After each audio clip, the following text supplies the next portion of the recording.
I grew up in a neighborhood right next to right next to Harlem.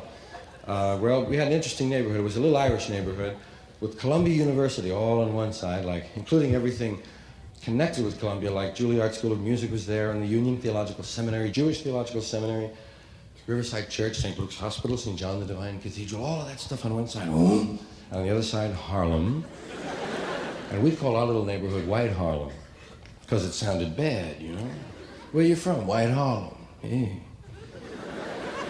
Sound tough, sound down. The real name was Morningside Heights. Sounds so faggy. To us, anyway, faggy had nothing to do with sex. A fag was just a sissy.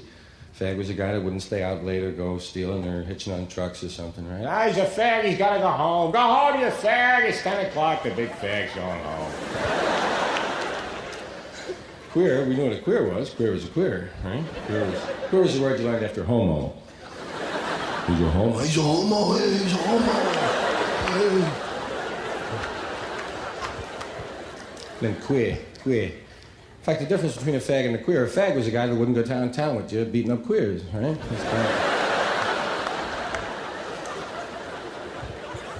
Part of that Irish street macho of the era. We were still into gang fighting then and all that. But talking about being black, like I've been black since I was 14, I think, on and off, kind of, sometimes darker than others, depending on who I was hanging out with. But, well, I like to remind, you know, white folks that we're all Nixon's niggers now. You have to remember that, man. We're all the same. No matter what your color is,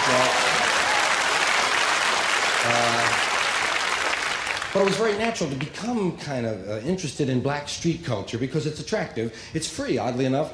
You know, the least free people are the freest to be free in their culture and their dealings. You get more eye contact from a black person in the street. They're easier with their body, man. They're more open with their songs, with their troubles. You know, there's a freedom, there's a liberation in it, which we saw. And Dick and I noticed, like, if you take 5 white guys, I mean Anglo, Irish, English kind of my white guys, not some exotic Middle European white guy, but this really white guy, Jim, you know? Like phosphorescent Irish skin, man.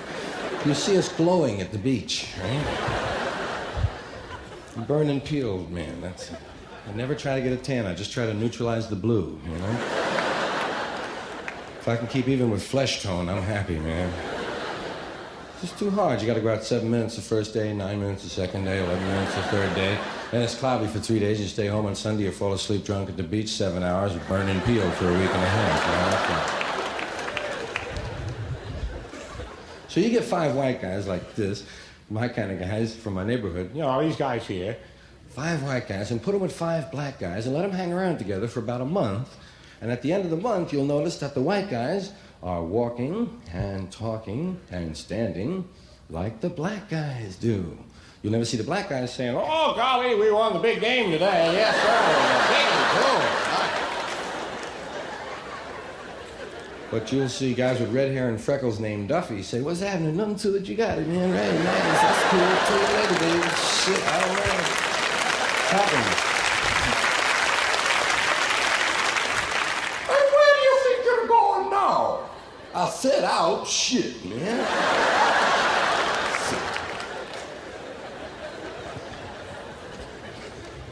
Because the voices that I heard, you know, the Irish voices were like that. These were the guys I grew up with. 3rd generation, Eastern, Urban, Irish, Catholic. Right? You see a working class accent, but you're on the rise. Starting to vote Republican, move to Queens, right? Starting to, beginning to be in managerial. Those cats, the older guys were like this. This here was your further back, your first generation, or whatever the second. These guys, Archie Bunker, I don't know your numbers. Archie Bunker, Ralph Cramden, a lot of guys down in the series, your West Side Barfly. This guy was in your big war. I was in your World War II, my friend. This was one we was in, we wanted to win, and we won.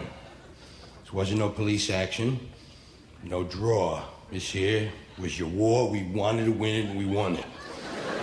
Give me another one over there, Charlie. Back me up. Give her one down there. Have one for yourself and one for the guy that just came in. Where'd this pick, though? I didn't see this pick. Yeah.